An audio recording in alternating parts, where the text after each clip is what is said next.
And 3, 2, 1. Welcome back, beloved. I am Gordon McGee, and this is the No Pills Podcast, Love Fully Scripted.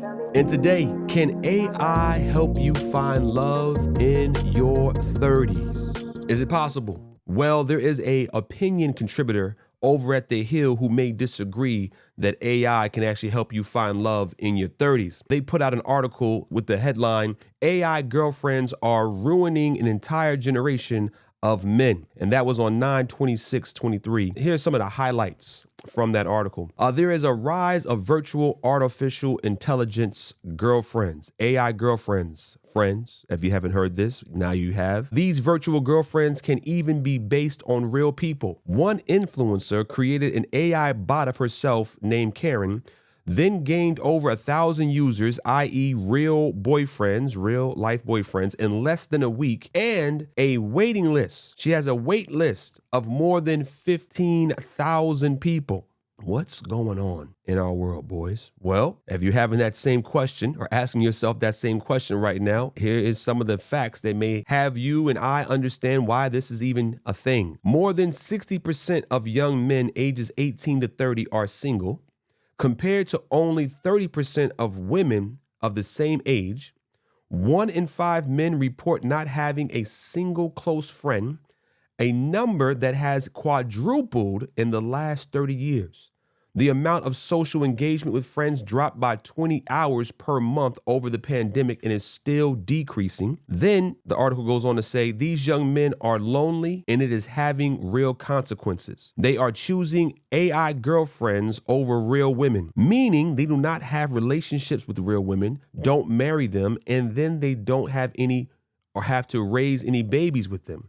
America desperately needs people to have more babies, but all the signs are pointing toward fewer relationships, fewer marriages, and fewer babies. There have been 600,000 fewer births in 2023 in the U.S. relative to 15 years ago. The number of children per woman has decreased by more than 50% in the last 60 years. But I still ask the question, can AI help you find love in your 30s? And I'm not talking about an artificial girlfriend, an AI girlfriend. I'm talking about, can AI actually help you find a real life flesh and blood spouse? So here's what I did.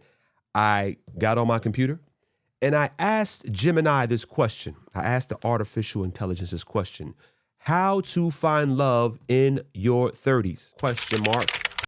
Enter. And friends, I would like to share those results with you just now. Gemini is pretty optimistic. Let me tell you that right from the jump. This AI is very, very optimistic. Quote, finding love in your 30s can feel different from dating in your 20s. I agree with the AI, but it's definitely achievable. Okay, being positive, exclamation point.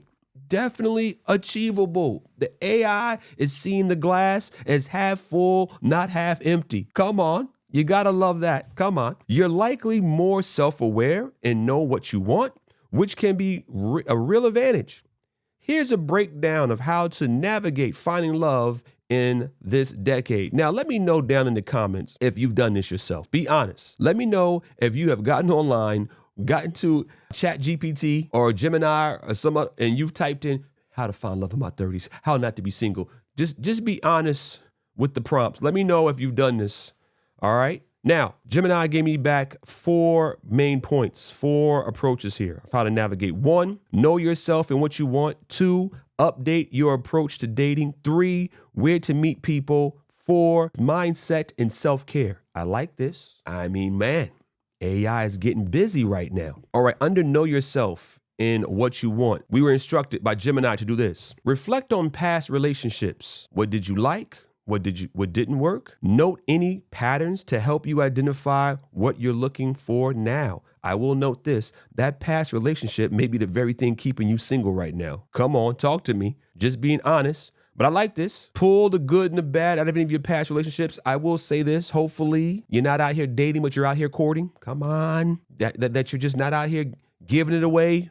You know, just letting the milk flow everywhere. You got to buy the cow, friends. Don't give the milk away for free. They'll never buy the cow, ladies. Sorry to liken you to an animal, a mammal that chews cud and has 4 stomachs. But You get what I'm saying. You get what I'm saying. I like this. Gemini is starting out on a very good point. Very, very good foot, pardon me. Not that she has feet, but being positive.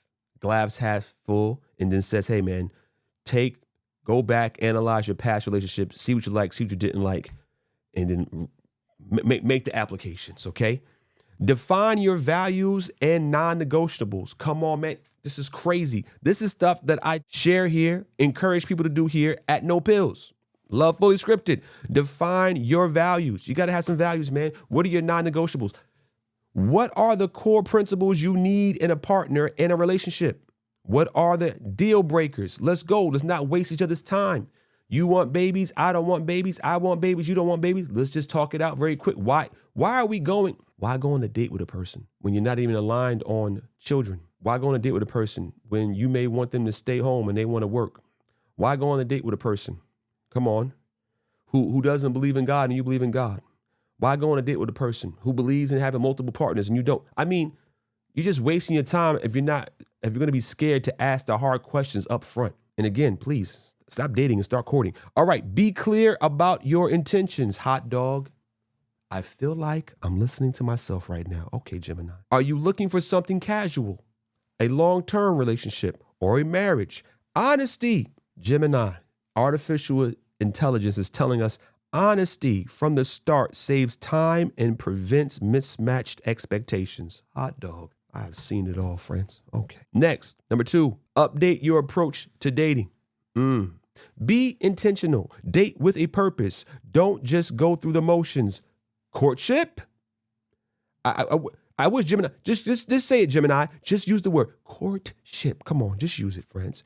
Prioritize compatibility over just chemistry. While attraction is important, friends, shared values like life goals and mutual respect are crucial for lasting relationships.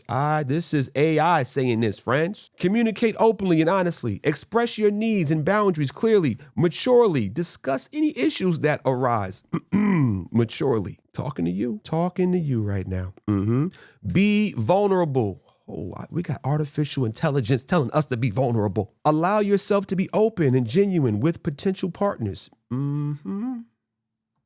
Somebody's getting to work right now. Someone's getting work right now. Let go of the past.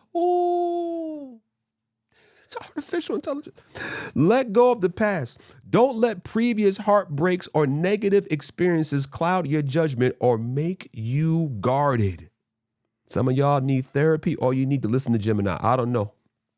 You need God in your life, friends. Building a meaningful connection takes time. Don't rush the process. Come on. Haste makes waste. That's what we say over here. Avoid grilling every date to see if they fit a checklist. Now, I want to encourage you. I want to improve on this little step here from Gemini. You're probably better off being able to find a person within the community, a subset group that you're already in that shares your similar values or shares your values, period. This will aid, I think, greatly in expediting that process, and you'll be able to approach the relationship in a meaningful way with said checklists because you're both going to be on the same page. Like, you know what you're there for, you know what you're already looking for. Get it together. You know, the Mormons out there, I'm not talking about maybe the fringe group that's have his multiple polygamy and all that, but Mormons, Amish, these are some of the groups I think about. Arabic nations, cultures, peoples, is like people that are traditional in their approach to courtship, then leading into marriage. They're not going through the same dramas, ups and downs, letdowns that like North Americans are going through with our approach with this dating thing versus this courtship thing. And I'm not saying that those cultures are free from any ills or woes in the area of romance, but they're not having, I think, the North American experience. Challenge shoulds and timelines, okay? The shoulds and the timelines, quote unquote. Forget societal pressure or what your friends are doing. Focus on your own journey and at your pace. Come on. Haste makes waste. That's what we say. I like that. God's timing, friends, is the timing. Not your timing, not your mama's timing, not your daddy's timing, grandmother, your family's. No. What timeline does God have you on? That's the only timeline that matters. If he wants you married at 20-something, you be married at 20-something. If he wants to preserve you to 30 for someone else, hey, man, as the Lord would have it. Number 3, where to meet people. Friends, again, this is AI schooling us right now. This is AI schooling us right now. Online dating apps, that's one option, friends. Okay, get to know them, know the differences, know which ones are hookup apps and which ones are not hookup apps. This is what I'm saying to you, friends. All right, eHarmony, Hinge, Bumble, Match, it goes down the list here. All right, often recommended for those seeking commitment in their 30s. That's what it is. People are meeting online. Yeah, I'm not a fan of that, but be mindful and intentional with your profile. Come on, get some of this. Some of you catfishers out there. Talk to you Christians too. You Christians be lying. God have mercy on your souls. Some of you Christians be lying. Picture be from like 30 years ago, 10 years ago. You got another 20 pounds on, makeup, filters, talking about you love Jesus. Thou shalt not lie. Thou shalt not defraud. Be mindful and intentional with your profile. Clearly state what you're looking for. Use good quality photos and engaging prompts. And don't be lying. Don't linger in the chatting phase. Aim to meet in person relatively quickly to see if there's a real connection. Yeah, what I would say with that, man, get the virtual phone call going on. Yeah, let's do that first. Let's lay some eyes on you. Make sure you're a real person. Make sure that you said you're a he and you're a he. You said you were a she and you were a she. Come on, man. Talk to me. Talk to me. Not with it, beloved. Experiment with different apps. What works well can vary depending on your location and preference. I have no idea how much these apps cost, but the advice seems pretty sound right here. I'm not going to hate on it if you're going down that path. Then the next way to meet people is in real life, IRL. How about that? I know, in real life. Well, who would have thought?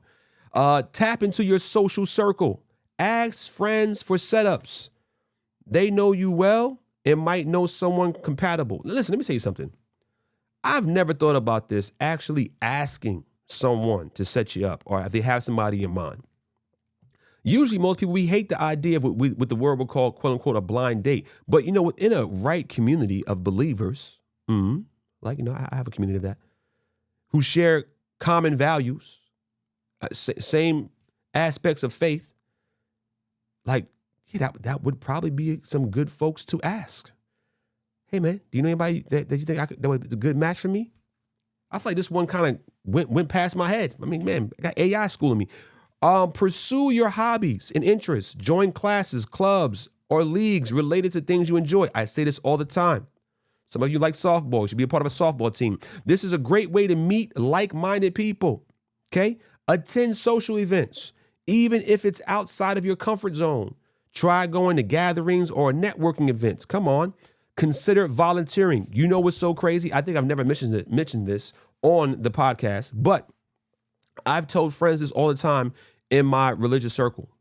Like, hey, that are single, my single friends. I'm like, well, if you want to meet somebody godly, then going on mission trips, actually going out into the Lord's vineyard and doing the work is probably a good time or increases the potential of you meeting someone who's on the same wavelength as you, has a similar expression of faith as you.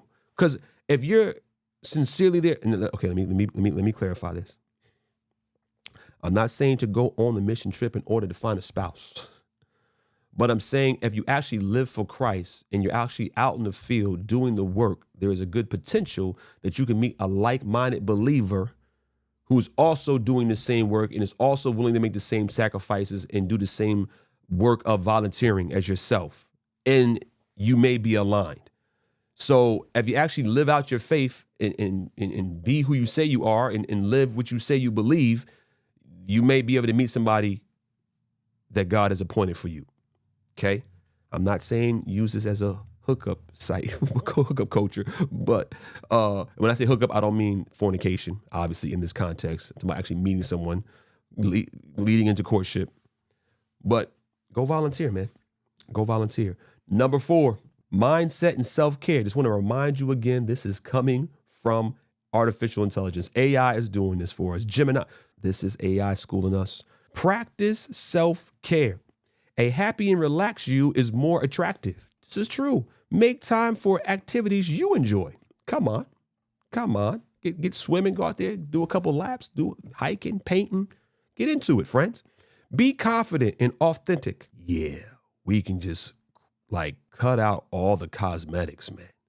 The fake lips, the fake butts, the fake breasts, the lift, the nips, the tucks. Come on, man. Be authentic. Be you. Embrace your quirks and experiences. Authenticity is attractive. I don't know why so often we want to go out there and change who we are and then attract a person that we're not even going to like, who's not even going to be attracted to the real you. You've gone and changed yourself to such a degree that now you've attracted a person who's attracted to the fake you, to this false you, and not the person you truly are. Man, be you. If you're a nerd, be a nerd, man. Embrace it. You're religious, be religious. Embrace it. Don't be ashamed of who you are, man. Don't be ashamed to be into what you're being into if it's morally right. Take rejection in stride. Man, this is AI. Not everyone will be a match. Hello. And that's okay. It's part of the process. Now listen, rejection always hurts to some degree. You know what I mean? There's always some level of just letdown and disappointment. But if you're trusting the process, if you're trusting the owner's manual, okay, if you're trusting the manufacturer that's telling you, no, this person may be attractive, this person may be funny, this person may be really social, a social butterfly, but not the person for you. You guys don't align when it comes to marriage. You got to say amen and thank you, Lord. All right? And just take that to God in prayer, okay? Have realistic expectations, hot dog. No one is perfect. Focus on shared values and genuine connection over a long checklist. No one is perfect. Realistic expectations. He's got to be 6 feet tall. He's got to have a six-pack. Got to make 6 figures. Got to be good. Listen, what does God want for you? Who does God want for you, if anybody? Laugh through it. Artificial intelligence, Gemini, is telling you and me to laugh through it. I can't get over this. Dating can be awkward. Embrace the humor and don't take every misstep too seriously. Consider therapy and coaching if need be. Oh, man. If you're struggling, a professional can offer guidance and support. Man, get back to that owner's manual. I'm trying to tell you. Don't settle out of desperation. It's better to be single than in an unhealthy or unfulfilling relationship. Wow. Here's my conclusion, friends. Artificial intelligence has more sense than human beings in their 30s and 40s when it comes to finding love. Facts. This is some pretty solid counsel, man. Instruction. How to. Come on. And let me read you something. Let me leave you with these words from the owner's manual. A man's heart deviseth his way, but the Lord Yahweh directeth his steps. Trust in the Lord with all thine heart. Lean not into thine own understanding. In all thy ways acknowledge him, and he shall direct thy paths. This is Gordon McGee from the No Pills Podcast. Love Fully Scripted. I'm signing off, and I will catch you next week.